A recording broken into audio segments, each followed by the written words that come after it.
I think everyone's goal in life should be to leave the earth a little better than what you came into. Right. I like that. All right, so being a Christian, I know that one of my biggest struggles is like, man, I used to pray this every night, and honestly, I still do. Is I pray to God, and I'm like, man, like God, what's my purpose? Like, why did you create me? How do I, like, why won't you just tell me what my purpose is, dude? And I'd cry to him about this, like, man, I just tell me what to do, and I promise I'll go all in on it. Right? And I'm sure that there's a lot of other Christians that feel the same way. They really want the success.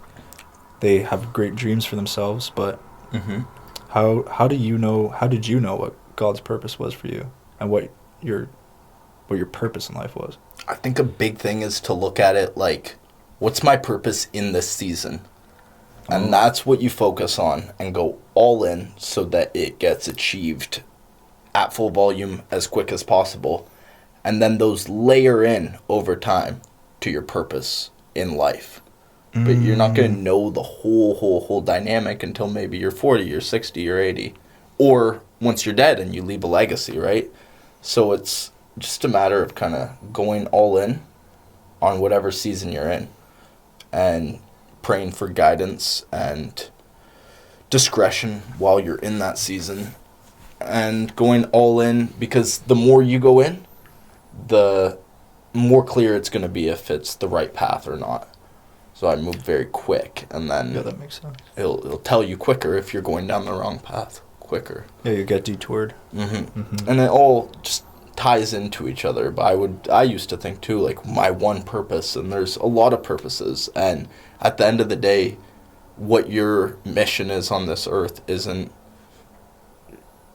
one specific title. You're Julius, right. you know? And your purpose is maxing out all of the purposes that God gives you. And you have no idea the impact that little things that you do can actually make. It's all about the butterfly effect, so you want to throw as many rocks as you can to ripple out into things that you never even know about. And it's crazy because down the line, sometimes they, like, ripple into each other. That's true. That's true. Yeah. That's true. And you'd never expect how they do. Yeah, crazy paths will cross. Yeah. Well, I thought that question was going to be a lot harder, but you actually just murdered it. Specs G. Yeah, done. All right. Bang, bang, bang. Okay. So since we're both creators, let's talk about how do you stop caring about other people's opinions as much? Because I know, man, for me, my social status and my social standing was the biggest thing for me from elementary school all the way up to high school, even after into college. I'm like, man, I want people to like me. I want girls to think I'm cool. I want dudes to think I'm the shit. Like, and you post content that most people, like, would, judge you for, right? Because you're really putting yourself out there. You're talking about real stuff that you've experienced, a real problem that you find, and you're actually talking directly to people that are living that lifestyle and trying to change them, right? And you go about it at an angle that speaks to them and doesn't speak to the outside person. So you obviously face a lot of backlash from doing that form of content. How did you sort of manage with that,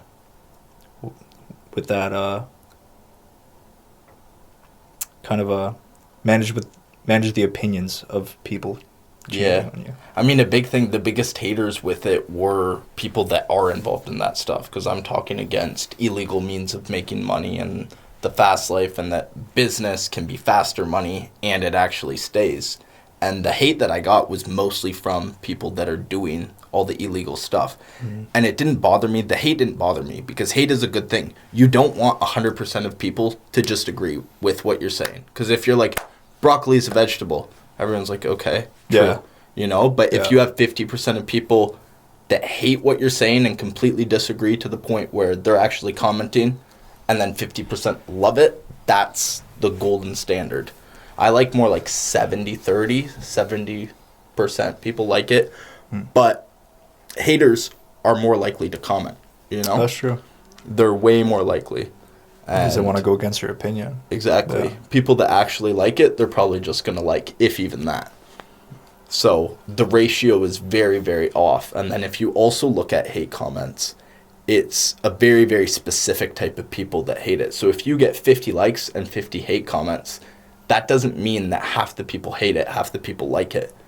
It's a very specific, angry type of people that aren't pleased with themselves, and they're taking time out of their day to hate on somebody else instead of going for what they want to get.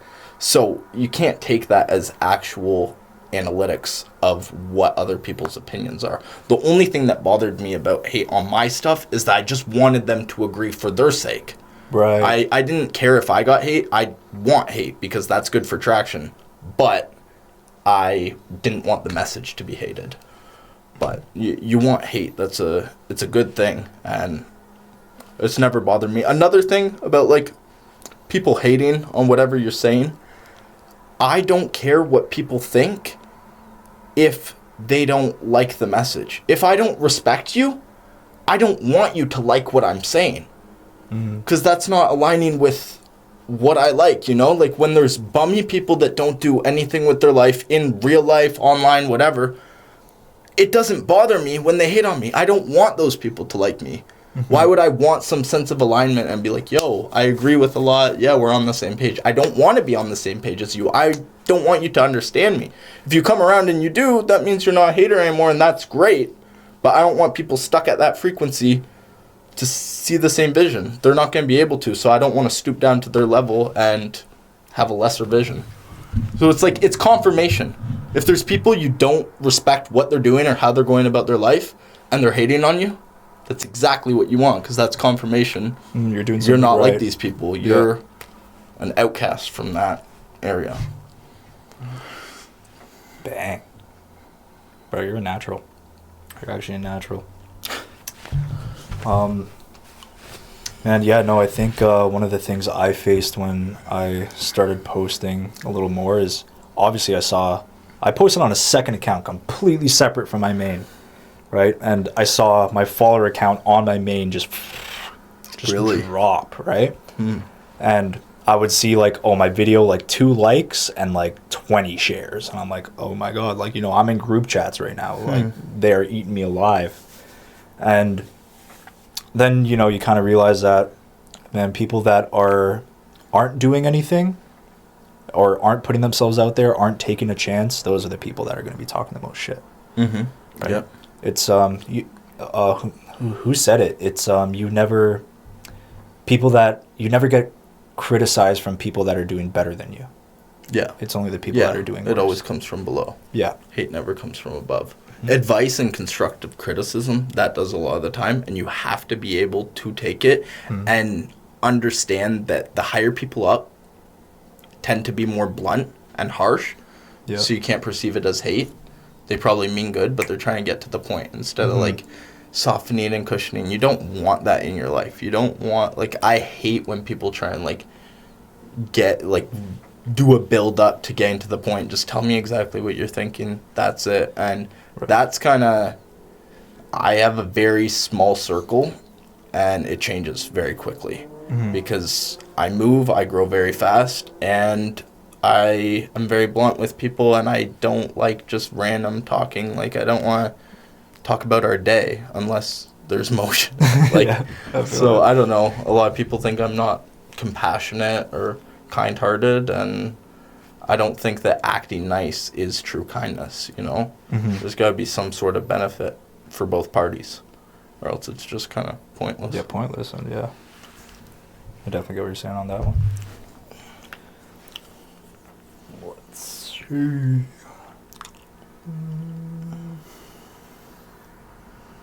Oh. What type of people should you avoid if you want to succeed?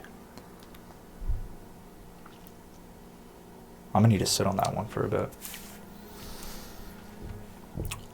I'd say even, it's not about the type of people, it's about setting boundaries. If you have negative people in your life, there's some parts of that can be beneficial. But if they're always complaining in your ear all the time, you got to be like, okay, you got to drop that. Don't bring that around me, or we're not going to be interacting. And like cutting people off, that's such a, ugh. There's not as much of a benefit to that as just pulling yourself way away. And then they'll probably end up cutting you off. But like, it's kind of like those people back in grade 9 and they're like, I'm cutting everyone off. I'm moving in silence. They're never cutting anybody off. They're never moving in silence. They're announcing everything and making no moves. So it's just a kind of a matter of distancing yourself and just seeing what you allow to influence you. Because they say, oh, you're the average of the 5 people you hang around the most. But it's really you're an average of the 5 people that you allow to influence you. Over time, if you're around them too much, they might tend to influence you. But if you don't have a good circle, just build it. Like, force it and just watch certain people on YouTube and read certain books. And those are the people that are going to end up influencing you. When I was on house arrest, I was only watching business and finance people. I wasn't listening to my parents or my family members because we just didn't have the same goals and desires. So I made my own circle, and those were the people that influenced me. They didn't know who I was, but they had the most influence on my life. But you also got to be able to take different parts of what people say and use that. I used to like always watch Alex Hormozy and take every single word that he said verbatim and use it as law in my life. But there's a lot of parts about him that I shouldn't have, and life got a lot easier after I wasn't taking every single one of his words as law. So you need a few different mentors that have few different beliefs and see what you align with the most and what works the best in your life, and always use the Bible as framework and as the base. And if something contradicts the Bible, drop it. Preach. Amen. Amen. That's good stuff right What do you there. say? What are the people you gotta avoid? Dang, I think, I don't, it's not a specific type of person, but it's a type of behavior from that person. I don't think that anybody is inherently bad. I think that some people just aren't compatible. And if you find yourself around certain people, like let's say, well, not let's say, I'll give an exact example. Let's, should I name drop him? Right? I found that when I hung around this kid, or whenever he would call me, majority of the time it'd be, oh, let's drink. Oh, let's get a beer. Oh, and then, you know, we end up going out, have a drink, then a drink leads to another drink, and then before you know it, we're at a bar somewhere getting into some foolery, and just some nonsense happens, and, you know, your life's a mess after that. And I just found that, you know, that's who I was hanging around with. That was like my best friend. So that's kind of the path that I just tended to go down. Right? And it's difficult for people to be like, to want to cut off the people that are closest to them and completely just deter. But I find that if you find yourself in a repeating cycle that you know isn't healthy for you, and you could actually pinpoint it to hanging out with a specific group of people, you know the environment that you're not supposed to be in. Maybe that person isn't inherently just bad, or they don't have their head on straight. It could just be that when you guys are together, you guys don't work, and that's fine. It could just be that they need to find different friends and you need to find different friends. I found that when I'm hanging around with you more, we're working, we're thinking, we're dropping content, we're being creative, we're talking about God, we're praying. So it's more of a choice of the individual. Who do you want to surround yourself with? Yeah. I say even on top of that, also just about what's going on. If they're always inviting you to go drink or go talk to girls or whatever, just make it clear that you're not really trying to do that, but always just kind of keep an open line of communication and throw them the ball once or twice of, oh, you want to lock in? Oh, you want to go to the gym?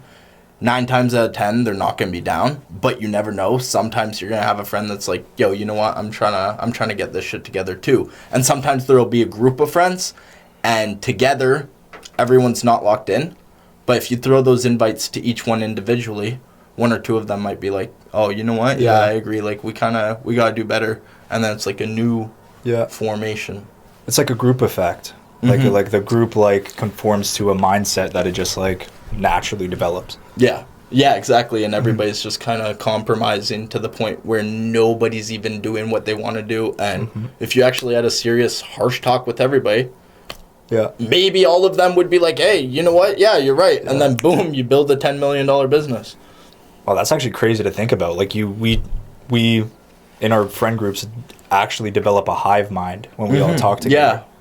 So, damn, bro. That's nuts. Because it's just like constantly, everybody's like, I want to say that, but maybe I won't. Yeah. And it's constant. And you don't even know. Like, maybe, and there's just these go-to things because that's the default. Maybe everyone doesn't even want to do that. The hive mind effect. Dang, we got to trademark that shit immediately. Yeah. That's good stuff right there.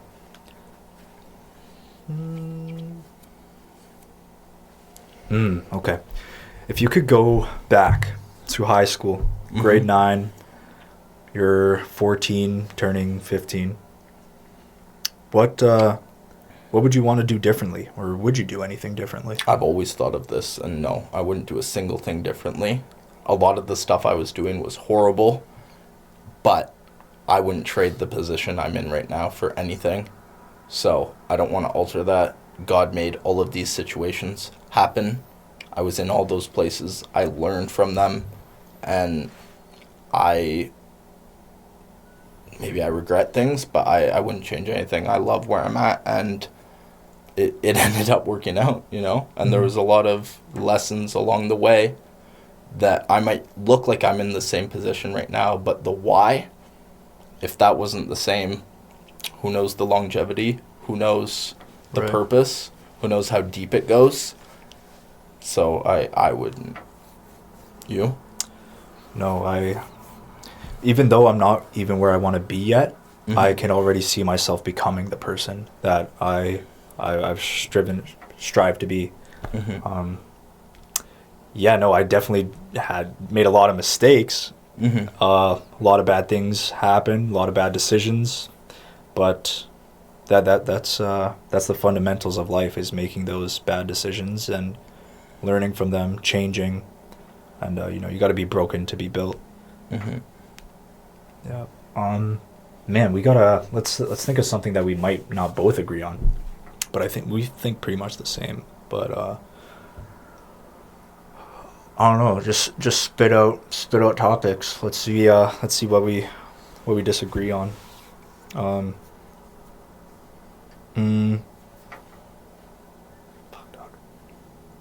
Premarital sex. No. Can't do it. Don't do it. No. But you know what?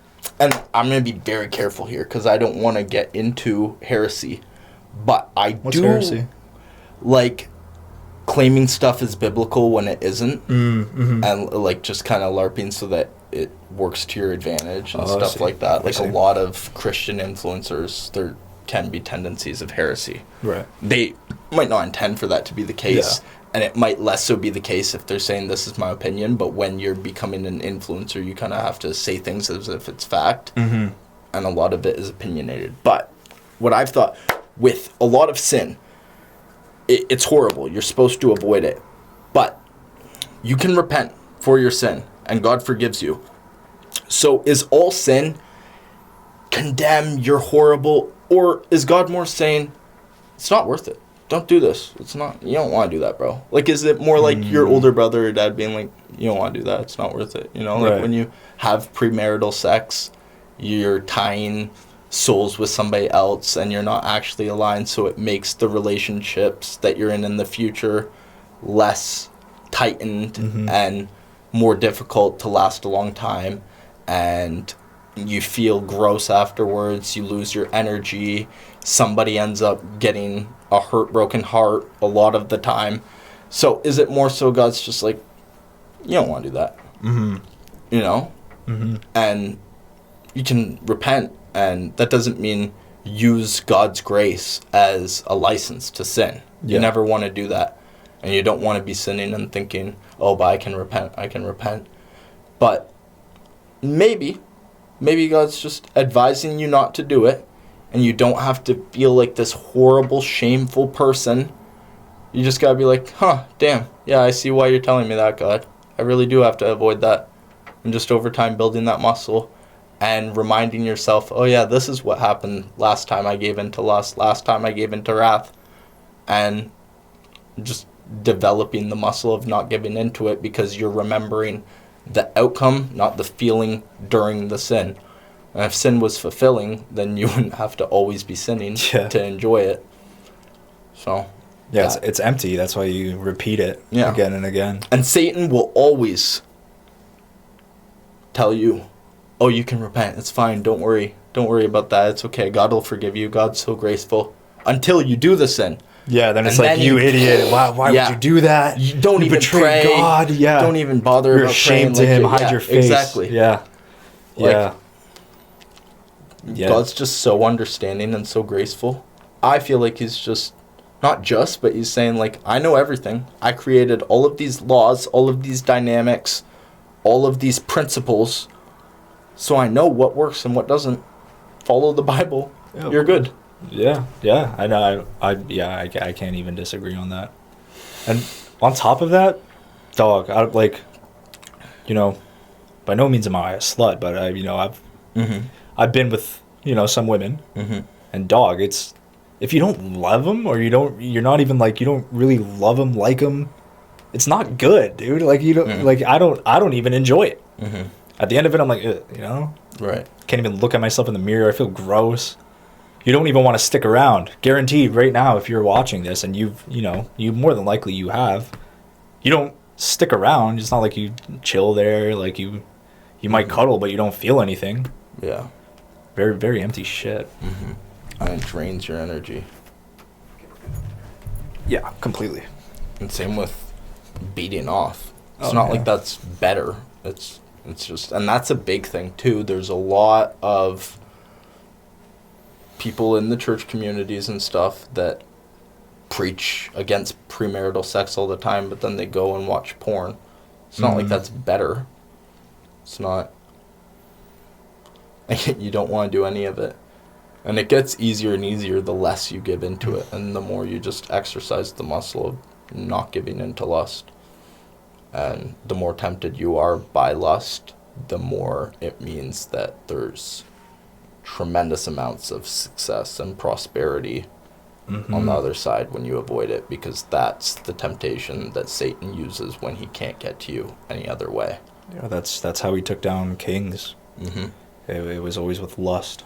I mean, we look at like the greatest, or some of the most successful people to ever live.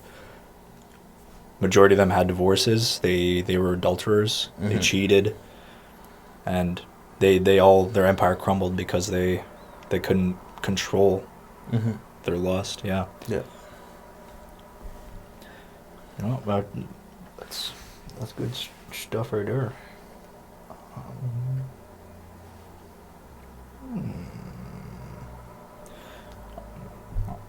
I don't even know.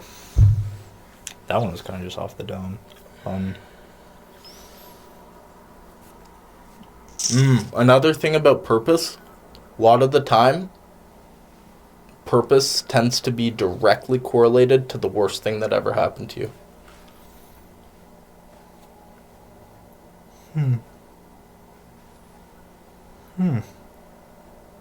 I definitely see how that applies to you. 100%. Yeah.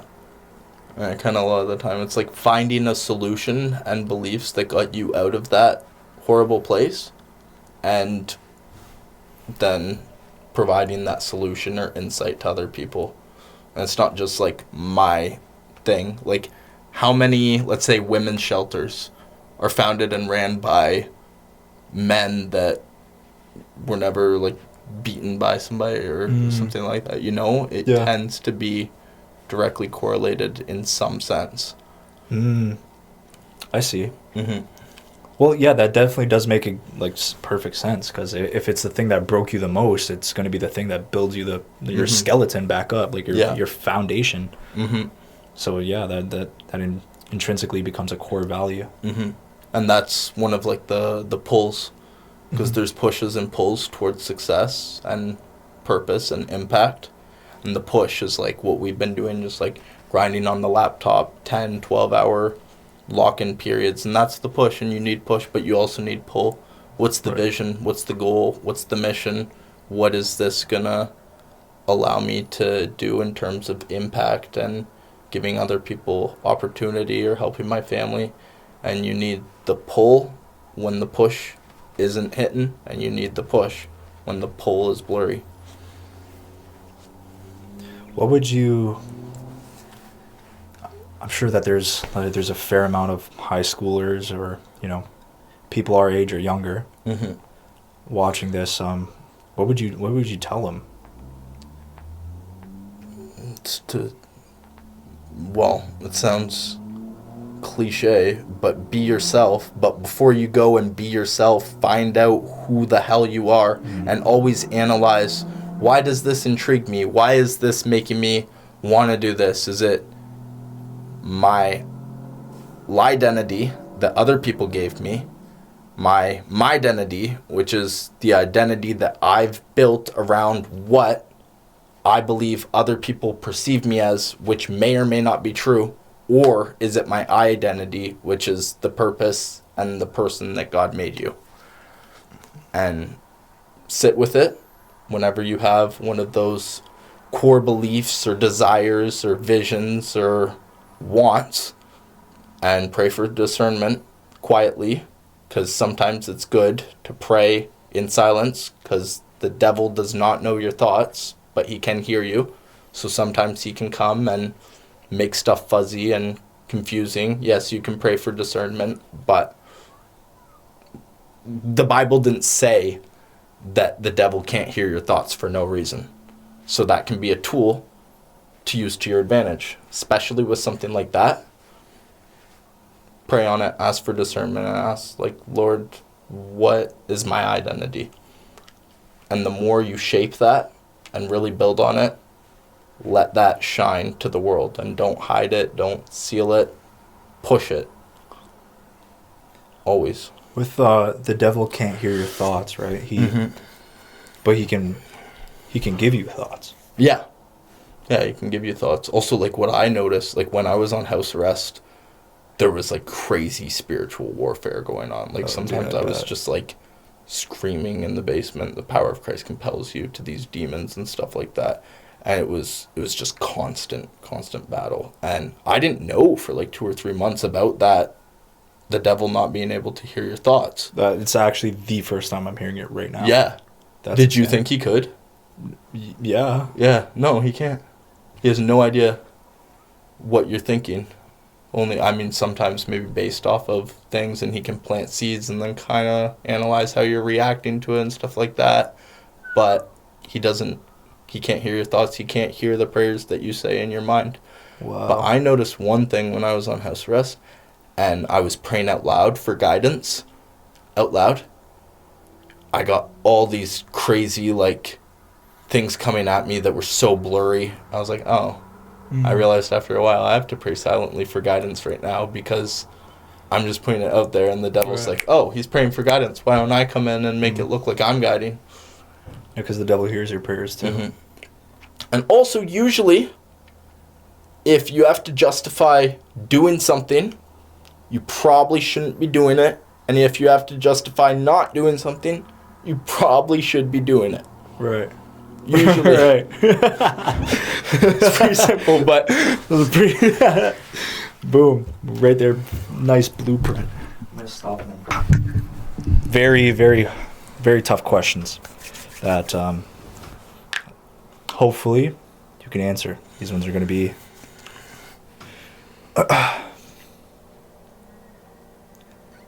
Is smoking weed a sin?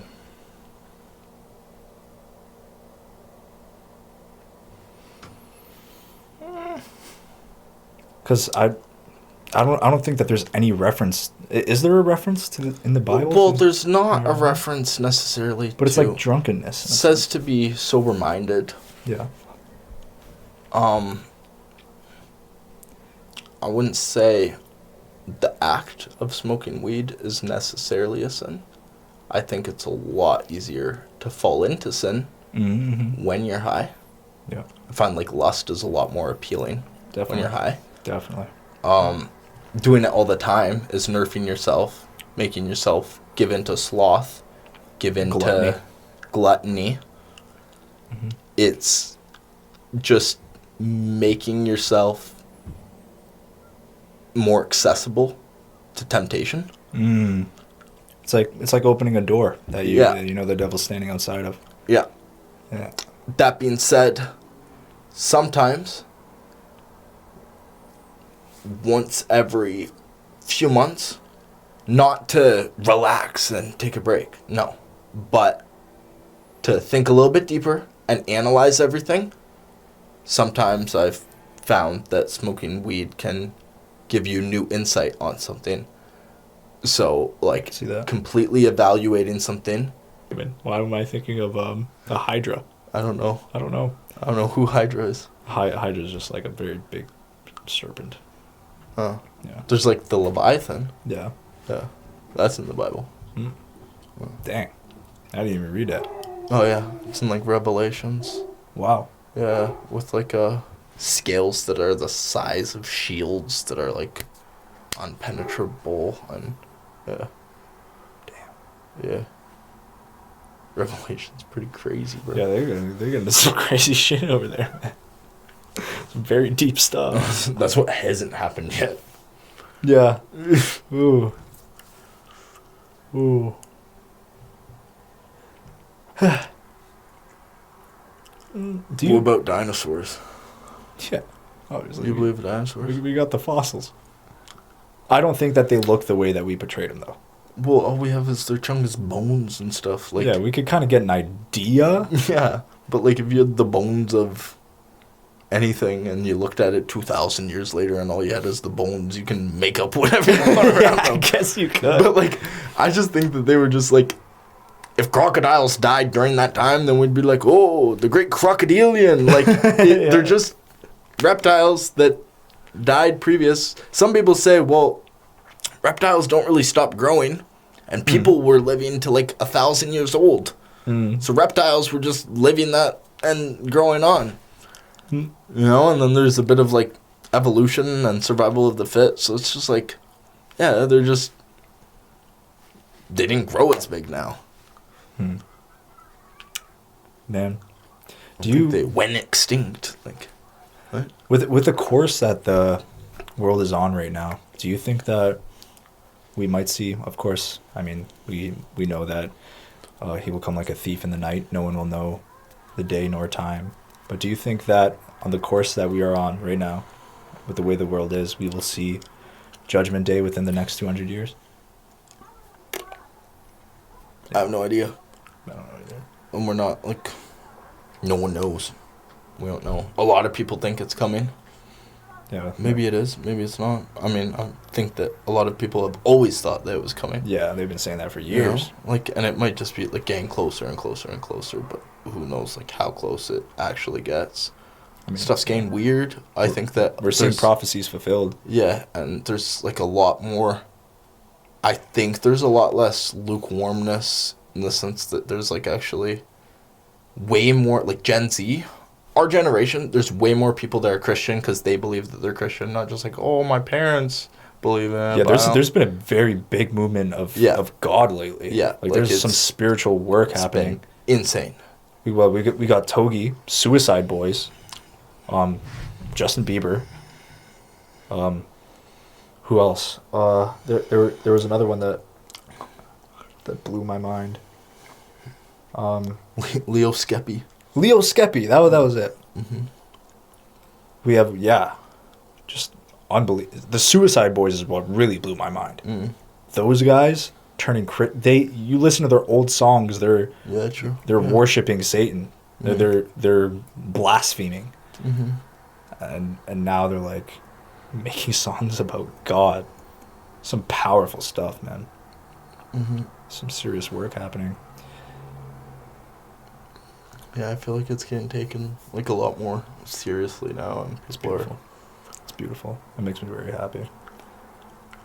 Like, it's the type of time right now where you like, you want to be on God's side. You don't want to just not have God on your side. Like, it's just, stuff's getting, I'm not saying it's getting dark, but it's just getting more and more real. Mm-hmm. And it's not, and you just like, look at like the whole millennial generation. It's not, like, all you kind of think of them is just, bleh, do whatever, yeah. Yeah. I got gauges in my ears and a nose ring. Cages. And fake glasses, yeah.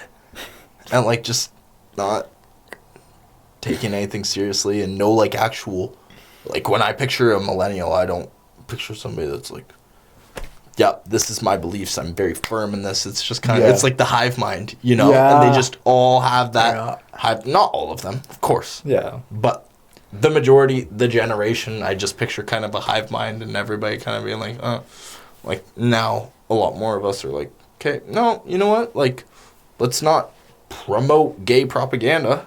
Mm. And I do hope that we don't become a generation that's way too...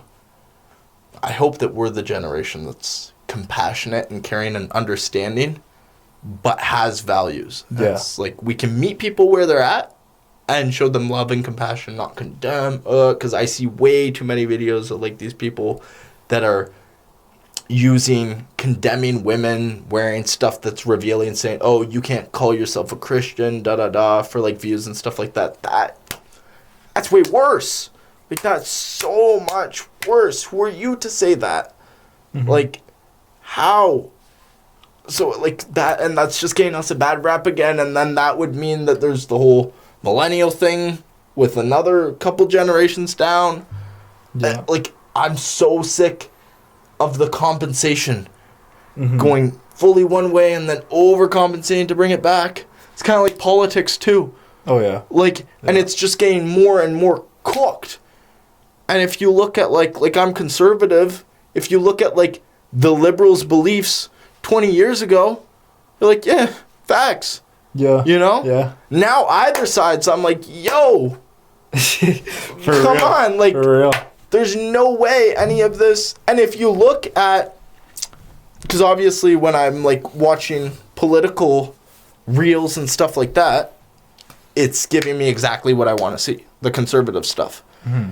And it's always, always, always going to cut before the liberals make a good point. Right. And we don't even take that in. Pushing and it's agendas. Like, oh, this liberal got cooked. Well, yeah, you cut it right before they had. And then it only shows the most cooked ones. Yeah. There's actually some that are reasonable. Mm-hmm. And I never saw liberal reels. I went on this one guy's liberal reels. I looked at them. And it just made conservatives look absolutely retarded. Yeah. And it's like they're all like redneck, like stupid, like don't even like they can't. And like dick riding Trump instead of just being conservative and stuff. And so we're both being shown completely opposite sides of the wing. And most of us, it's the hive mind again. And most of us, low-key, could resonate with each other and find middle ground. But yeah, no, they want to push the division. Yeah, because it's all not real. It's a facade. It's all just made up to separate, because if we look at each other and fight with each other in these little spats, never looking up. Canada's proposed a Bill C-9. You heard about that? What, the making verses of the Bible illegal? Mm-hmm. Yeah, well, that's cooked. Canada's proposed Bill C-9, called the Combating Hate Act. Some people claimed it bans the Bible or makes quoting scripture legal, but that is not what the bill says. What the bill actually says expands hate crime and hate propaganda laws. So, let's say, we encounter a homosexual, and you quote Bible verses of why homosexuality isn't necessarily a reasonable choice. It can be labeled as hate speech. And and that, I don't think any hate speech should be a thing. That's terrible. They shouldn't be, like, banning some parts of the Bible. Yeah. That's cooked. Nice. On the contrary, regardless of what the law says, is the best course of action. If you're trying to convert somebody who's homosexual and isn't Christian to Christianity to say, hey, everything you're doing right now, the life you live, Wrong. Yeah. But come join us. It's fun. Or is like the better course of action just to be like, yo, like, you're going to feel way more full, abundant, like, full of love. Like, just bring them and show them the love of God and Christ. And let God handle that. Yeah. You know? Like, why are we playing God down here? Like, it doesn't just show people love, compassion. Like, I don't know. I'd say, like, 90% of men watch porn. Yep. Or, like, give into lust. Mm-hmm. They're not getting a hard time and told, oh, they're not very Christian. You know? Like, so, it's just, it can let God handle that. And, like, it's not even a sin to technically be homosexual. It's a sin to act on it. Mm. Like, most men have the desire to have sex with multiple women. That's a sin. But, oh, well, I'm born that way. Like, you can be born that way to want to have sex with a bunch of women. Yeah. Doesn't mean that automatically makes it okay. Like, yeah, you don't have to do it. We're born a lot of ways. We're born to want to lie. We're born with sin nature. So just because you're born a certain way doesn't automatically make you have the green light. But just let God handle that. Show them the light and compassion of Christ, because that's not God's main goal for us to make people not gay anymore. For us to show him show them his love. Yeah. Like, I sin every day. Like, Mm-hmm. I am in no place to tell them, hey, you're doing all of this wrong. I feel like that's one of our biggest problems as a society is my sin's less bad than yours. Yeah, and that's the whole. Yeah. Yeah. That the Bible says, I think it's in the book of Matthew, like, stop pointing out the speck in your brother's eye when there's a plank in your own eye. Mm-hmm. Take the plank out of your own eye and then help them remove the speck. Not, hey, you got a speck in your eye. It's like, hey, bro, I think you got something. Like, I can help you with that, you know? Yeah, yeah. And big difference. Definitely. And it's not, and I just think that there's so many things that, yes, it does say it in the Bible. It does say, don't, like, man shouldn't lay with another man. And there's, like, mentions of tithing in some parts and not in other parts. But, like, these things are pushed as such fact. How many times does it say to love your neighbor? To, like, be compassionate, to be kind, graceful, do to others as you would have them do to you? Way more times than these little things that you can just see as yes or no that are easier to just point out. So, you're doing the easy things, not the harder parts. You know, it was a weird stage. I think it was. Oh, your gay face? Fuck. Cut, editor, cut it out. I think it was. It was either like I think it was 2020. So it might have been like when COVID hit, like early stages of COVID. Man, do you notice that everybody, and man. I'm listening. Yeah. Who dat? Success. Oh. Somebody swiped up. There was like this agenda that was so heavily pushed, and it just turned so many women and men into believing that they were homosexual and had mental illness when they didn't. Man, I could name you 3 girls right now that during this agenda pushing of homosexuality that became gay, and then after the trend died off, they were straight again.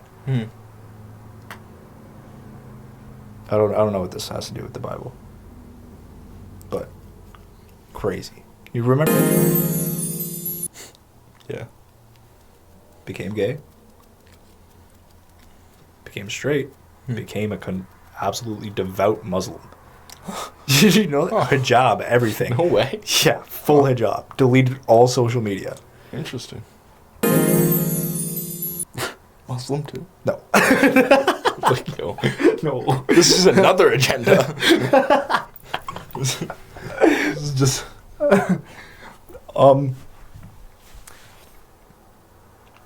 In countries that Christianity isn't that warmly embraced, and you could actually get murdered in the street for it. Mm-hmm. And the Quran is the only book that they've ever known their whole life. Mm-hmm. When they reach the gates of God, do you what do you think happens to them? I mean, Day of Judgment, you get judged by a perfect judge. A fair judge. Yeah, God's not like just words on a page. He's not an idiot. Like, Yeah. He made the whole world with all of our minds and intellectual ability. 8 billion people like that. You think He can't be like, oh, well, this was a interesting circumstance, so yeah, I understand where you're coming from. Right. Your heart was in the right place. Yeah. Right? Yeah. It is also our job to show Christ to as many people as possible. Mm-hmm. Mm-hmm. But, like, it's not, like... He's a fair judge. He's a just judge. Yeah. And yeah. But those who denied Christ will definitely not see that much mercy. That's for sure. Yeah, I mean, deny Christ in what way, Like, didn't know Christ, or, like, only ever had horrible experiences with Christians and never got the chance to know. I don't know. Maybe every single person does get a proper chance to meet Christ. Maybe not, but, like, it's not. And the whole hell thing, I don't know if that's eternal wrath and damnation. You think that there's a chance at redemption in hell? I don't know about, like, redemption. Mm. I don't know. Mm. I don't know. I'm just saying that I don't know. Yeah. It... Yeah. I always wondered if Satan could be forgiven. No? Couldn't? He's not a mortal being. Mm. He has a deeper understanding and complexity of the whole world. Like, he saw it firsthand. He knew God. Like, face-to-face encounter was very, very different. And, like, he made the choice that he knew for a fact what it would result in eternally. And he was an eternal being. He's not, like, a mortal being that doesn't get it, so it's different. Oh. He knew what he was doing. Wow. Yeah, well, yeah, no, I guess he knew the outcome. He knew what he would be doing to people and humanity.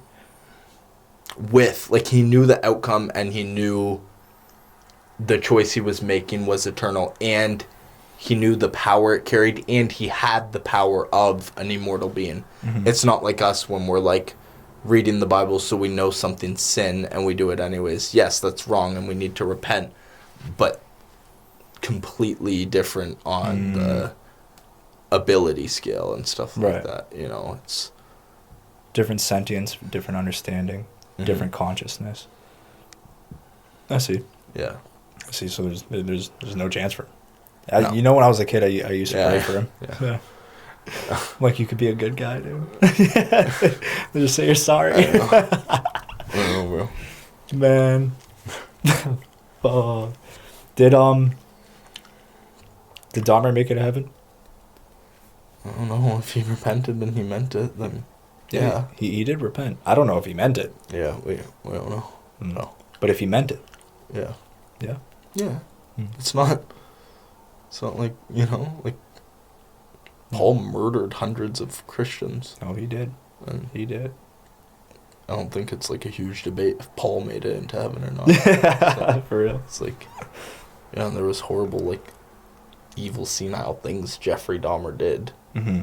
But it still, if he repented and he meant it, then And a lot of people are going to have a problem with that and be like, wow, Christians are cooked. Like, how could they? I'm not forgiving Jeffrey Dahmer. Yeah. But God, we're not the judge. Right. Yeah. God, the creator of the universe who knows everything. Yeah, he did. And then some people say, well, how could somebody like Jeffrey Dahmer repent and go to heaven? But if I don't believe in God and I'm a good person, then why do I go to hell? Good person? That is not a thing. None of us are good people. That's not a real thing. Yeah. You can't just, but I'm a good person. Okay, you tend to do more objectively good deeds than evil acts. Mm-hmm. That doesn't automatically make you a good person. And if you sin once, you're a sinner. So guess what? You're a sinner. Mm-hmm. Mm-hmm. If you've lied, if you stole, you're a liar. You're a thief. If you've ever cheated on something as much as a partner or looked at a woman in a lustful way, you're an adulterer. Yeah, we've all sinned. However, babies don't have like the ability to know God and accept him into their heart. He shows a lot of mercy in the Bible to the little ones. But I don't believe that babies sin. Yeah. Yeah, I mean, I don't like think they're born with sin nature, but they don't sin. Yeah, babies don't have the capability. You have to understand what you're doing is wrong. Even like young toddlers, I don't think they sin. I think they maybe be's bad. Be's bad. I don't think they're sinning. Yeah. Like I feel like I remember the first time I sinned, and that like there was like the guilt and stuff. Yeah, it wasn't like I was like, crashing out, like just reacting. There's a difference from like having no intellectual ability and just reacting to like having a mischievous plot. Like it's completely. So I think babies, you're good. Don't worry. Any babies watching this video, you're blessed. Don't worry. If you die, you're good. You're good. Don't worry about it. You'll be met at the gates. Don't worry.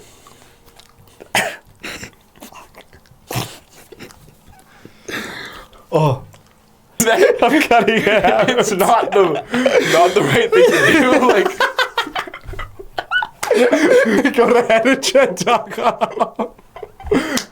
Who are we to make this call, bro? I don't. Oh man, we're two Christian dudes. I don't know why our religion is divided on that. Like, how about we unite and like go help people and bring people to Christ? Like, and seriously, this is a huge problem. We have like all of these very, very, very specific things that, like, the most random hills, and people are just and we using should to die just on them. be there for those people regardless of what their decision is. And then also, there's like these situations where there was a girl at one of my churches that was a youth leader, and then she wasn't married. Mm-hmm. She got impregnated by her boyfriend, and then they decided to like get engaged and get married after the pregnancy happened. Okay. But because the baby was conceived outside of wedlock, they fired her. What?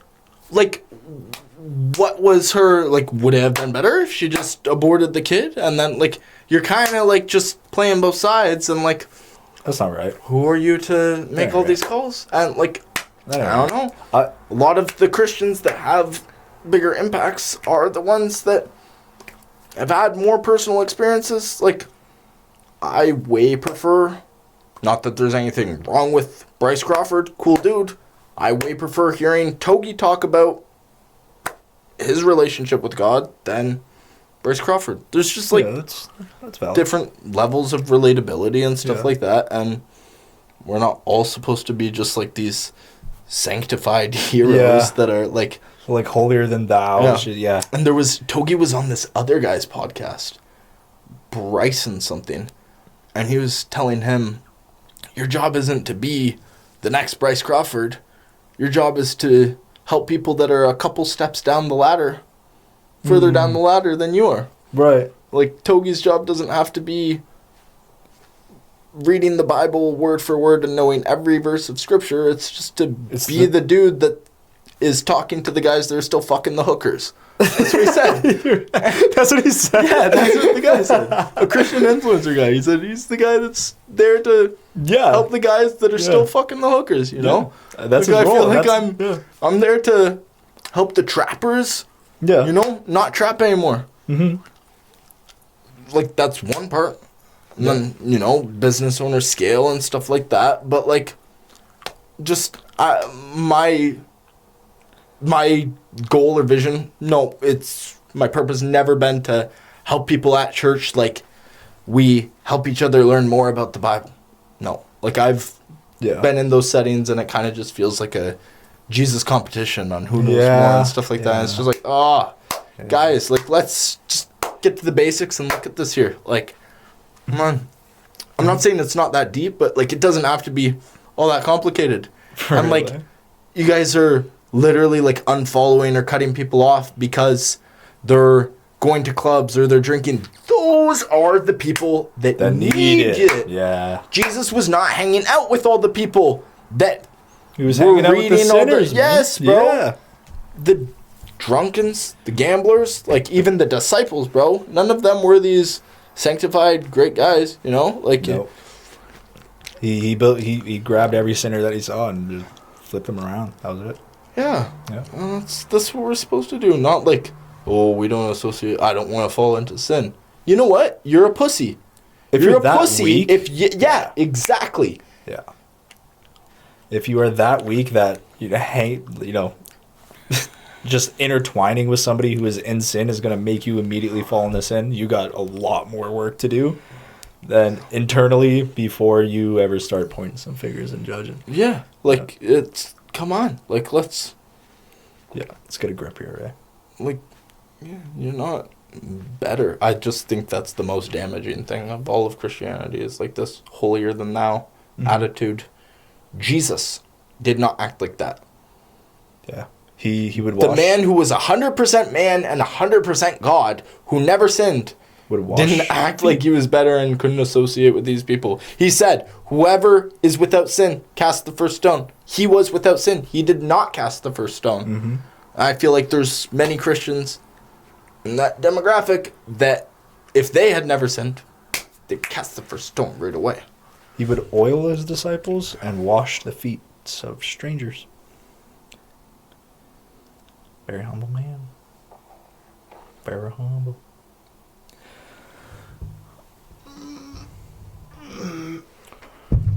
Very humble man, eh? You know what, though? Big thing about, like, being Christ-like. Don't think that Jesus, like, everything about him was written, right? Yeah. Written. Mm-hmm. I feel like they've kind of given him this, like, voice and character. I don't think that he talked like, do not do that, my son. And, like, all hippie, kind of like a lot of people in the church portray him as, like, soft-spoken and gay. I don't... I've noticed that. Like, that. I think he was very, like, direct, like, be without sin, like, very, like... He's very clear. Yeah. Yeah. And I feel like it was kind of like that, like, business guy, clear, stern, compassion and caring, but not like this... Yeah, a little fainty, hippie, gay. No. No. And the whole, like, do to others as you would have them do to you. I don't believe that means, like, it's like treat others as you would want to be treated. Yeah. I don't believe that means treat others how they want to be treated. I believe that means treat others how you would want to be treated. Yeah, of course. Well, of course. Like, because a lot of, I want people to be directly honest with me and tell me stuff blunt and not sugarcoat anything and be kind and look for the best in me and call me out on my bullshit. Of course. But not, like, I don't know, but I don't want, but a lot of people don't want that, I guess. A lot of people don't want to be called out on their bullshit. That doesn't mean that I don't think it's treating others as I would want to be treated if because they don't, that I'm just kind of avoiding it. No, I'm always going to call people out on their bullshit. Yeah. So, there's that. Yes, Yeah. The fainty, dainty Jesus that they portray is... I mean, dude, imagine you're sent down with a divine purpose that you know from a child. Mm-hmm. You already know. This is my mission. This is the reason why I exist. on this earth. This is my life. This is what will happen to it. Well, he's also 100% God, you know? Yeah, like, it's not right? just like he's, like, a confident guy that was, like... So, imagine you were sent from... Oh, well, I don't know if this would be, like, wrong to say because it's hypothetical. But, okay. If you were sent with a divine purpose from heaven... But it's not even that. He's not even sent with a divine purpose and that, Well, like... yeah. It is a divine purpose. Yeah, but that's not all it is. He's God in human form. Yeah. Yeah. So that's like kind of like underselling it a bit. Like, yeah, my bad. Sent with a purpose. Like that's Yeah. Like it's so much. He's God in human form. Yeah. You know, like you think he's gonna. God came down. Yeah. He's not going to be fainty dainty. He's not going to be gentle. Like leave it up to interpretation. Yeah. Exactly. It's the fate of humanity. It's the fate of the world. The fate of the lives of everyone who ever lived and ever will live. Yeah. He's not going to be like, yeah, maybe don't do that. Yeah. No. He's probably going to be like, do not sin. Do not commit adultery. If you do, you will die. Yeah. Well, I don't even know if he was like harsh and like coming at people like that. Not verbatim. Yeah. Yeah. Well, I'm just But like that's something a lot of people like picture God as, you know. Like so I think it's like I'd be careful with that. But like I still feel like he'd like smirk and like shake his head and be like, nah, come on. You know, like God has a sense of humor. I a could sense say that of humor. He's got character. For a fact. He's got a sense of humor. Bro, you ever I saw know God's he's humor? yeah, I've seen God's humor. Don't always like it in the moment, but I've seen it for sure. He's funny. He's because he can manage time too. So you know that you can deliver some very very funny moments. Yeah. Yeah.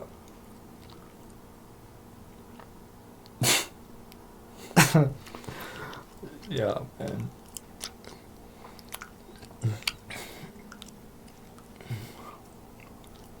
Sometimes it's good to just kind of like hop with him and be like, huh, good one, God. Yeah. Sometimes I'm like, you got me. That was funny. Can we like switch it up though? Like, joke's over. Like, yeah. Understood. Noted. You know. Yeah, like I got it. Can we switch scenes? Like one thing, like I always, when I was in jail, prayed for patience. Mm-hmm. And like the main reason I was praying for it was because I wanted to be patient enough until I could get out of there. You know, I wasn't always just praying to get out of there. I was praying for patience while I was in there. But didn't necessarily clarify. So I feel like everything in my life has taken a lot of patience.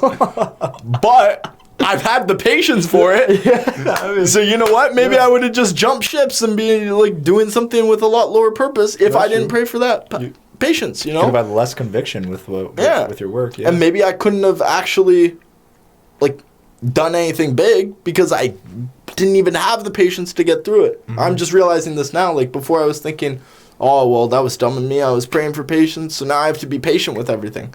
Mm. Yeah. And because of that, it's possible. Wouldn't have even been possible otherwise. You can't do this without patience. No. You can't build a tech startup without patience. My patience was tested today, though. It was definitely tested. Yeah, a few times. Yeah. For 4 hours straight. Yeah. And this guy's not good at like separating like me. If I'm cheesed at Claude on my computer or like one thing, I'm cheesed at that thing. This guy, it's just everything around him is cheesed about. Yeah, man. I gotta work on that. Whole room's angry, like. Yeah, you do gotta work on that. Like, make it just that one specific thing. It doesn't have to be everything. It's pretty bad. Well, that's how I go about it. Man, I'd get a lot into... I don't know if you've ever been in one of those moods where, like, one thing goes bad, so you just self-destruct everything else. Yeah, that's the horriblest thing. That's what I did, like, from grade 9 to grade 11. It wasn't good, bro. It was a terrible thing. No, definitely done that. You don't want to do that. It's like, self-destruction, that's such an interesting one. And you know what? Like, a lot of people, they self-destruct and they sabotage themselves. Why do you think people sabotage themselves? Because it's a common thing. It is very common. Gotta be Satan. What? Satan? Yeah, but why do you think that they do it? I don't think they realize. I figured it out. Hold on, let me try to see if I can figure it out.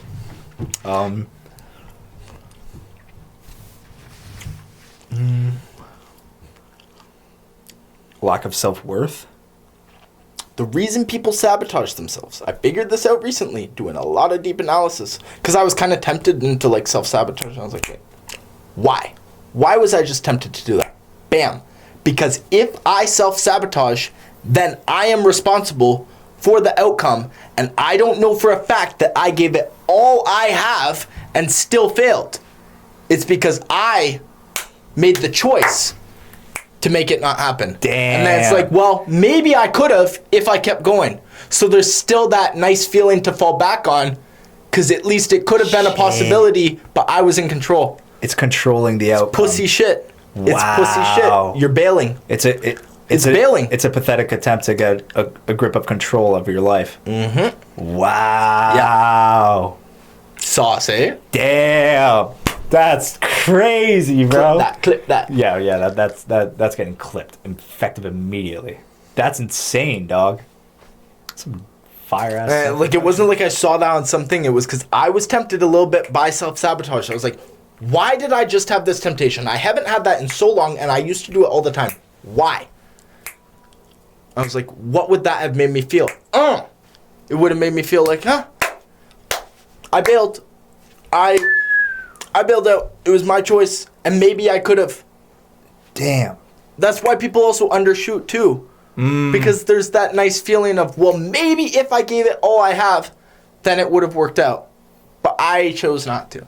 You're a fucking bitch. Like.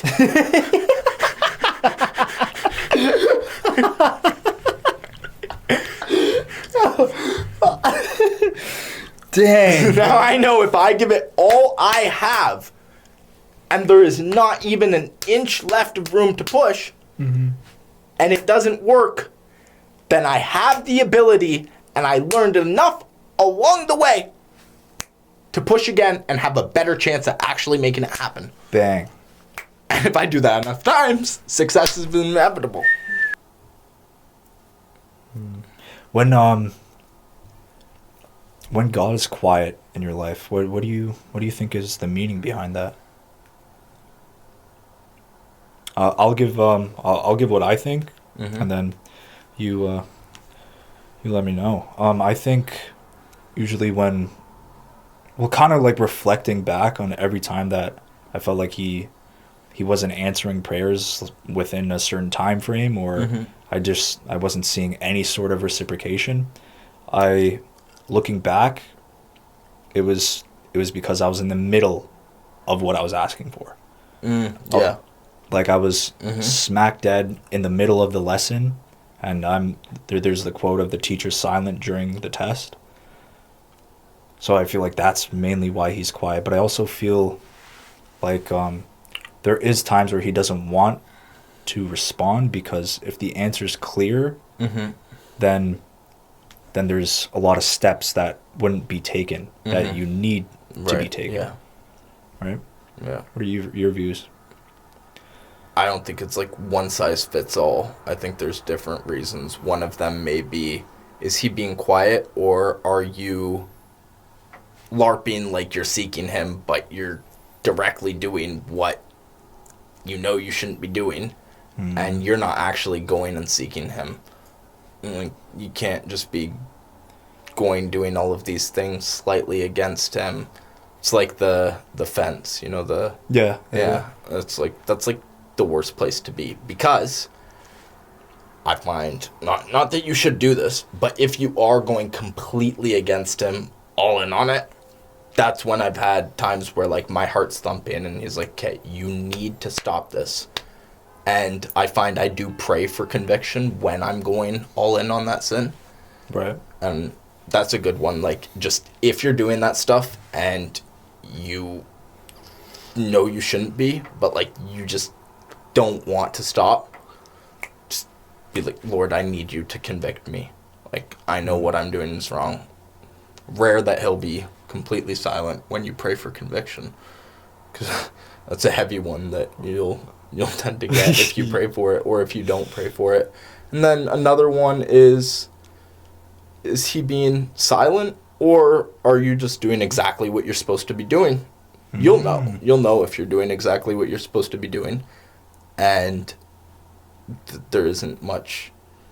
He's not talking to you because it's all good, and then he'll talk to you through the outcomes of what you're doing instead of just hearing a voice. Do you believe that the devil only attacks you when you're doing something right? No. Do you believe that there's instances where he will attack you if you're on the right path? Oh, yeah. That's when he attacks you the most. He's not going to use heavy ammo on lightweights, but Dang. the devil's going to kind of... You'll feel comfort in sin. That's how he's attacking you when you're doing wrong. It's not necessarily... It doesn't feel like attacking, but in a lot of ways it's worse. Like when you're doing everything right, and you know you are, and you feel Satan coming and attacking you, that's a good feeling. It's like you're supposed to be like this immortal being, but I have Christ in me, and I'm overcoming it because of Christ. So, screw off, and you just feel like nice. Yeah. Not in like a prideful way, but like, hey, thanks, Lord. Like, you're really molding me into the man that I want to be. But if you're not doing anything seeking the Lord, and then you're kind of giving in, I don't know, you're just more, he's not going to use heavy ammo on you, but he might just, as a feather, and you just flop. How do you balance between pride and confidence? That's one of my personal balance struggles, is like, man. But that also led me to being like the most unconfident person I've ever been ever in my life. I know. And this one like really hits because a lot of the time I saw my dad as so competent, so intellectual and educated, but he would, because he was high up in a lot of charities and stuff, he had to kind of seem very, very humble, and I found that he kind of belittled himself, and over time it kind of ate away at him. Wow. And he was just kind of belittling himself constantly, to the point where there wasn't that confidence. And I think the biggest thing about balancing confidence and pride is feel like you're the best. You're the best you. And you have Christ in you, and you're unstoppable. Like, I can do all things through Christ who strengthens me. And feel like, yes, I am all that because I have Christ in me. And you always have because of God. And that's part of it. So give the glory to him. And with the confidence, I'm better than all these people. Just be like, I'm the GOAT. I am the GOAT. That doesn't mean that you're not the GOAT too. Right. That doesn't mean these other people aren't. Yeah. But in my life, I'm the GOAT.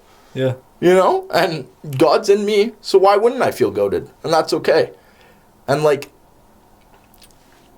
it's always God willing. It's always, I am nothing without God. That is just a base core principle. I don't think it's necessary to always say that. And like, because you're kind of like nerfing it. It shouldn't, that's just how it is. Right. Doesn't mean you always have to, because then it kind of feels like you're like contradicting. It's just, yeah, obviously. But I do have God. I am something. I do have God. He is with me. All glory to him. I don't have to be, but without, that's not a thought. That doesn't exist. So why get into that? That's like being like, well, yeah, I'm doing really well and I'm making good money, but I wouldn't if I was a heroin addict. You're not. So Let's not get into that, like. Oh, man. I get exactly what you're saying. Like, or even like the people that are like, oh, well, yeah, I'm trying to do this. I'm trying to make $100,000 this month. God willing. Mm-hmm. Yes, it's always God willing. Do you think that because you said God willing, that changed it, and that meant that, now because I said that, maybe that's being a little cocky. And you don't have to, it's always God willing. Of course. That's a given. Yeah.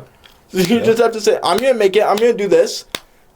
If not, like, if that's not your will, Lord, come crashing down on it and make it so obvious. But that's just a base prayer and a base belief. You don't have to say that every single time. Mm-hmm. And if you do, say it like that. God, come crashing down on it. Make it so clear that this is not the right path. Not, God willing. Like, it's just kind of passive and... Yeah. Yeah. Is that the best thing to say? There's like no spirit behind it. Yeah, exactly. Yeah.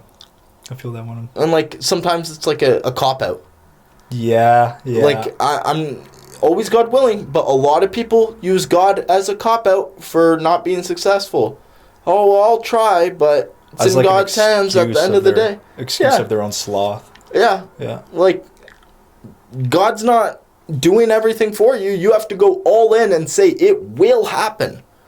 Mm-hmm. And if he doesn't want it to happen, he'll make sure it doesn't happen. Make it very clear. Yeah. Very clear. It can't be mistaken for anything else. You don't have to use them as a cop-out. That's... Like that.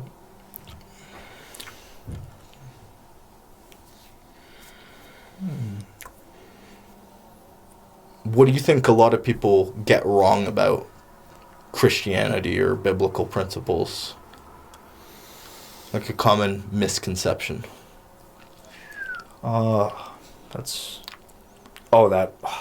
Just because somebody wears a cross on their neck or they go to church on Sundays, that they are the staple of what a Christian should be. And I think that there's a lot of Christians that really do kind of give a distaste to our religion by the way that they act out in public, by the way that they carry themselves, the sins that they commit repeatedly, that it just tarnishes the image of the religion as a whole. That, and, you know, but it's very, like, sad to see, but, you know, you go to a bar and you look at the girls that are dressed in the most revealing outfits, doing the craziest ordeals, the craziest things. They got a gold cross on their neck, right? So right off the bat, you're like, okay, you know what? She's struggling with her own sin. She's battling her own battle. And then she'll repeat it. She'll do it again. Then she'll talk about God. Be like, yeah, God. And then repeat the sin. And that girl might be the only voice of Christianity to her friend group. And I think that that's mainly the misconception, really, is that we're all kind of perfect, or we're all making God proud just because we're religious. No. I see it kind of the opposite, to be honest. Really? Yeah, I see it like a lot of the people that aren't committing outright sin that's very obvious, that's more like the Pharisees in the Bible that Jesus condemned. And what'd he say with the prostitute? And everybody wanted to stone her. And he said, let he who is without sin cast the first stone. You know, and it's like a lot of these people that are doing everything by the book, that's legalism. That doesn't make you better. And if you're doing everything by the book because you just feel so called to and you're seeking God and you feel so full, that is amazing and good for you. If you're doing it to feel a sense of superiority, that's pride, and you're also sinning. And I say we're all sinners. Even our good deeds, it's biblical, even our good deeds are filth in the Lord's eyes. And the reason I think it's that is because no matter what, we're still human. So there's still like a little thing in the back of your mind that's like, well, I'm doing this to get into heaven or to look good or to even feel that nice feeling of doing good. Doesn't mean it's horrible, but even our good deeds, they're filthy in the Lord's eyes. Yeah. You know? So You ever like this happens to me every time that like I see a homeless man and I have cash. Right? And I'm immediately like right off the bat I'm like, you know, I'm gonna give this guy some money.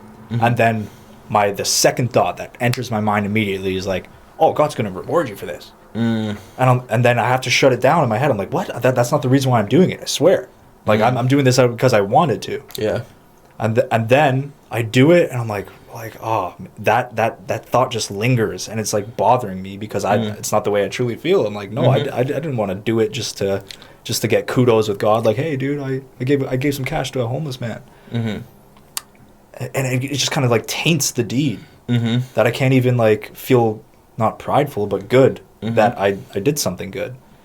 And then I just feel like wow, I'm just so prideful. I'm so full of sin that thought even crossed my head. And then I blame the devil immediately right after. I'm like, it's got to be the devil. But then I'm like, is it like a sense of pride that's like deep in me, that's like greedy and that's like looking for a blessing? Like, I don't know.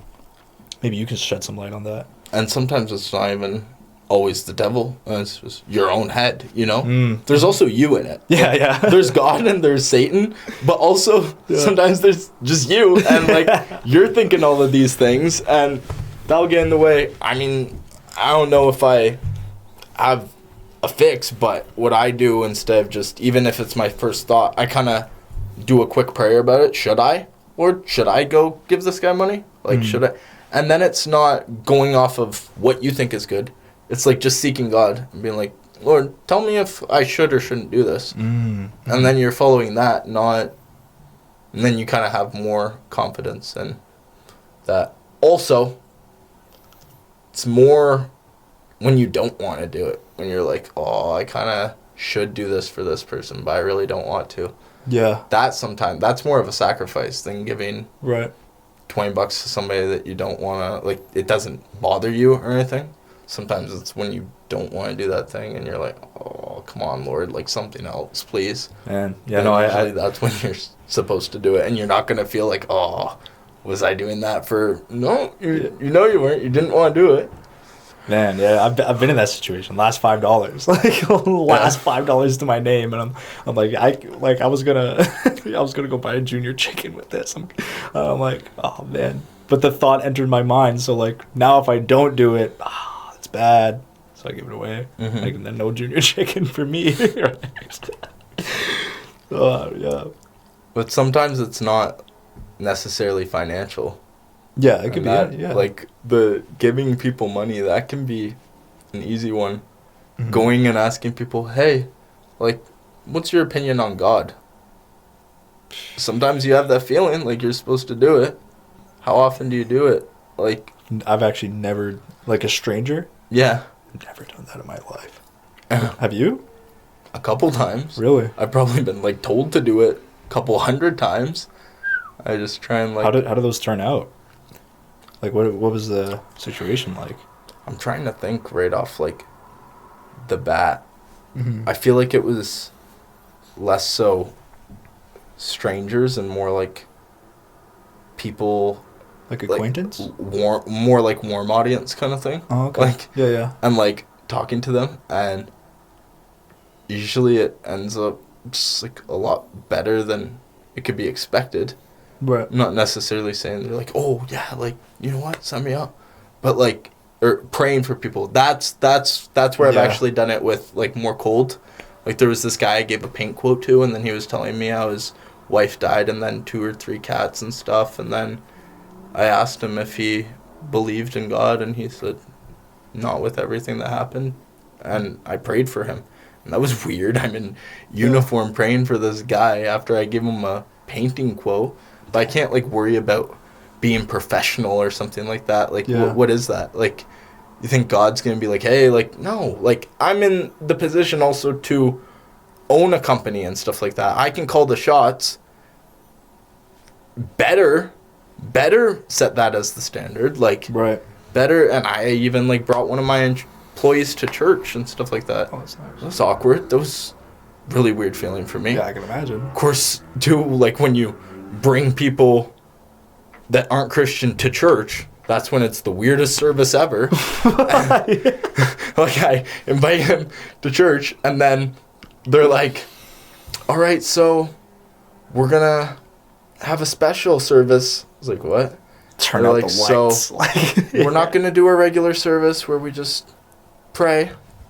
We're going to do dancing and singing worship, but not regular worship. We're all going to, like, jump around and, like, walk around the whole church. I was like, oh, my word, that's crazy. It's like, okay, well, that's done. And then to the actual service, they're like, so we're going to be doing it in English and French at the same time. I was like, there's no way. And he wasn't even English first language. I'm like, oh, man. And then afterwards, it's like, thanks, bro, I liked it. Oh, I really? was like, oh, you know what? Doesn't always end up like that, but sometimes they like it like that. So, Man. doesn't have to be exactly what your picture is for it, but yeah, that stuff can happen. So it's always just throwing the shots out there. I don't know if you've noticed, every time I'm like saying bye to anyone, anytime I say God bless at the end. Yeah. And now it's kind of a habit. I do it no matter what. First time I did it was when I was walking off of an airplane. I was telling the flight attendants, I was like, oh, like, but I'm in an airplane. Like, what if that's too religious for being in an airplane and stuff like that and getting in my... I was like, nah, you know what? I just got to do it. I've done it every single time since. And very rarely do people say, God bless to you too. Yeah. In Dominican, way more.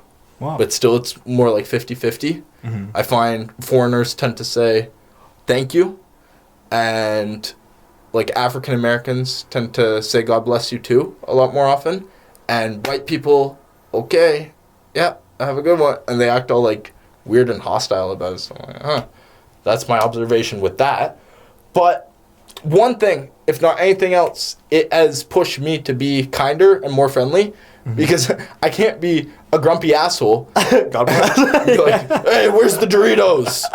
Oh, why is it so much? Oh. All right, God bless, like, yeah, you know? So it's at least forced me to be more of a character that Christ would want me to be.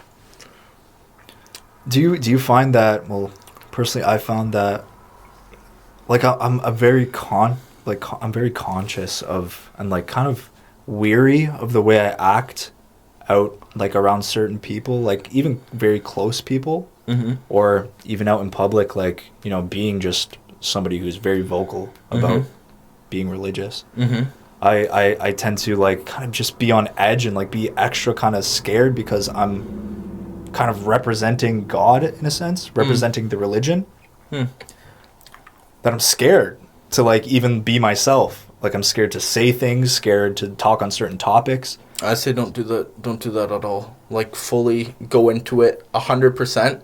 You want to be somebody that people can actually relate to.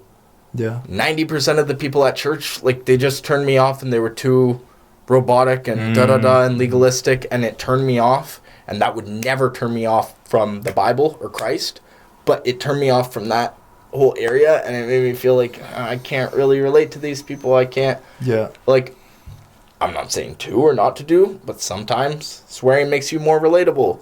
Like, doing a couple things that is, I'm not saying sinful, but a little unorthodox. Is swearing even a sin? It's controversial. Yeah. Because it's like, I mean, the Lord's name in vain is, but swearing, that's kind of when you gotta sit with yourself and be like, is it, you know, because there can be negative energy. Are you doing it for, like, effect, or are you doing it because you're pissed off and you're trying to, you know? So it's like, I think it's an important way to express. Like, it communicates emotion in a sense, but, you know, if it depends on the emotion that you're conveying, right? Like, this is a very nice orange, or that's a fucking great orange. You know, you're not really doing anything bad. You're just, like, really expressing, wow, it's a really good orange. So you think that context really matters a lot when it comes to cussing? Yeah, and I think that it's people's personal decision with God too. Yeah. With a few things. Also with, like, drinking. You're not supposed to get drunk. It says get drunk off the Spirit. And you also don't want to not be in full control of yourself. But it doesn't say drinking alcohol is a sin. No. But for some people, it is. Interesting. Because it's not just what the Bible tells you to not do or to do. It's also what God tells you to do or not to do. Yeah, I guess it's individual battles, Mm-hmm. right? Everyone has their own. Yeah. Yeah. And God might want, I don't know, but my opinion, God might sometimes want certain people that feel uncomfortable swearing because they don't want to get judged by other church members or stuff to sometimes swear to be more relatable to non-Christians. Yeah. Or some people that are newer that don't want to be judged for not swearing to not swear. You know, like there's these personal things that he's going to give you that you have to kind of rest and meditate on because it's not all 100% in the Bible. Mm-hmm. But he'll tell you at one point or another.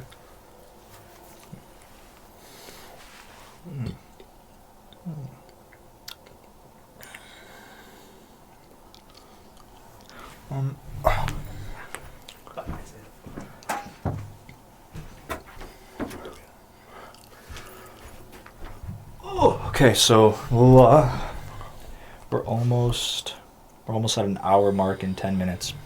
So we'll do one more. We could do 2 quick topics, and then we'll wrap it up.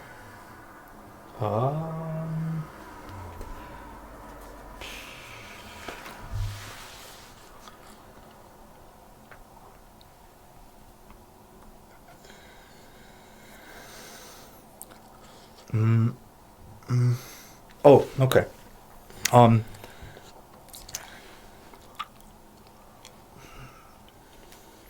Do you think that there's instances where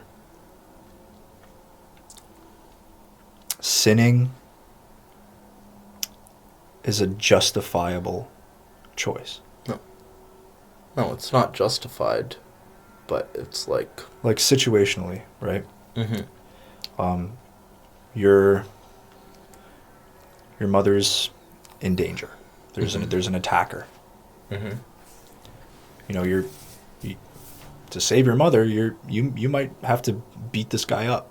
That's not sin. But I mean, it's wrath. No, it's not. Is it not? No. Even if you killed him. Killing isn't sin. Murder's sin. They're 2 different things. You're not killing him out of anger. I mean, there might be anger in you. But anger and wrath also aren't the same thing. Wrath is unjustified and it's not matching what happened. Oh. You know? Oh. If you have a daughter and somebody goes and rapes her and you walk in on that and then you kill him, it's proportional to what was going on. That's not...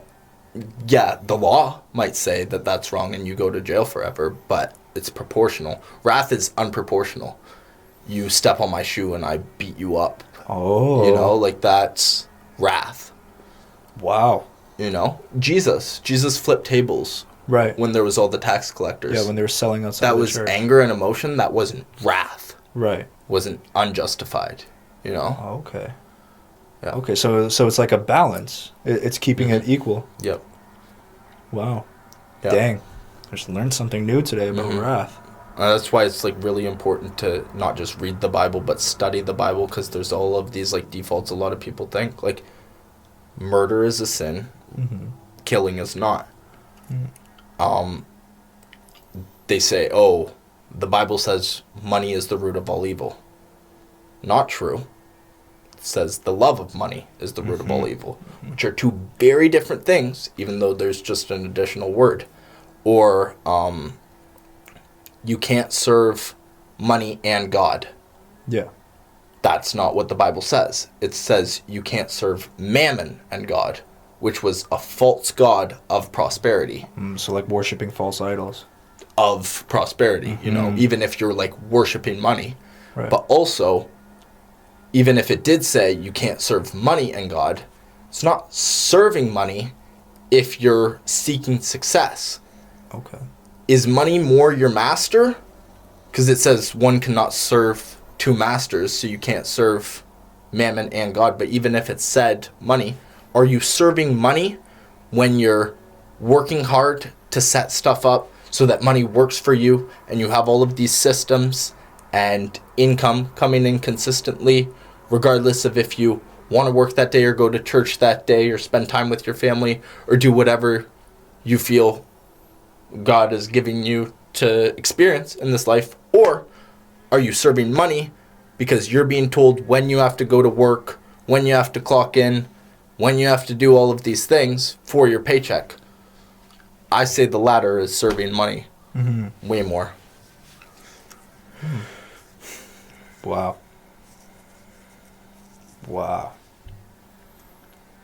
Yeah, no, I think that it's actually very easy. I think it's probably one of the easiest sins to fall into when chasing success is that idolship and that greed. It's like, you really do imagine the lifestyle of abundance, that it could be so easy to put money on a pedestal, but you shouldn't really be having money being the goal, but actual achievement. The outcome and the impact you can make with it and the life that it can give you to experience, to travel and see the world that God made and all of that.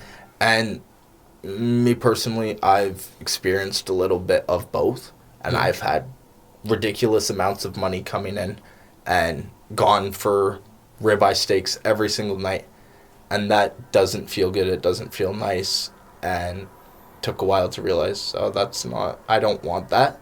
It gets boring really, really quickly. Right. And you're like, oh, but like, this is nice. I enjoy this.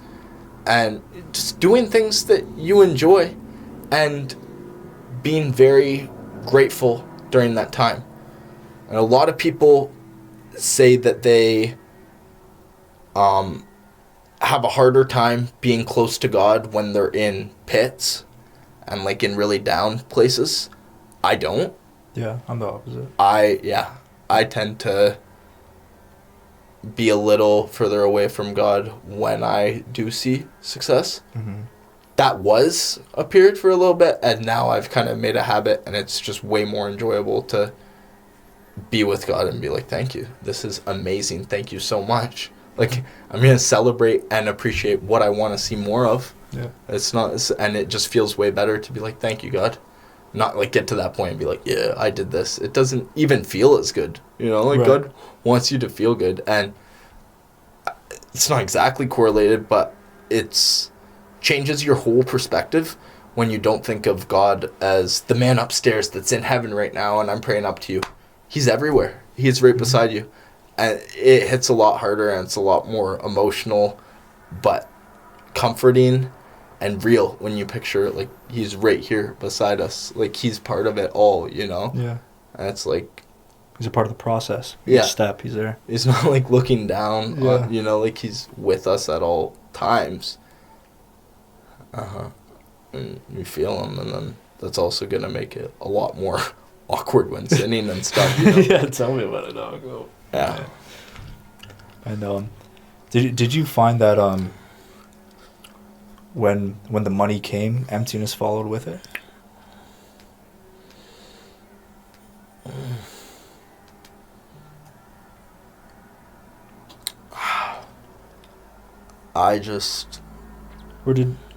It's all like more falling into place now. Like there was just a certain lack with like the painting company and stuff, but I was supposed to do that to learn, and it was where I got good. I didn't feel like so fulfilled with it because it wasn't something I was passionate about, but I didn't really feel super called to do something else. So it was just kind of there, but like money that comes through serving other people, but also like monetizing off of what you do best, that just like feels a lot better. Oh yeah. And it feels like I'd rather make 10 bands with AI and like going all in than make 50 bands with something that is just kind of like easy. And yeah, of course that, it's kind of like when you are real with a woman and you don't try and manipulate her or pretend to be somebody else and she likes you for that. It's like, hey, like that's awesome. Like that feels really good. Yeah. Dang. And you don't always have to figure out, how do I attach my purpose to the money? Sometimes that will just happen. And you just follow your purpose. If you really feel called to do something, go all in And God will provide in some of the weirdest ways that you do not expect whatsoever. And it just comes. And you're like, huh, I should just be responsible for the what and leave the how to God. Yeah. That's right on the nail, I think, for sure. Sure. Dang. All right. We should be at the hour mark now.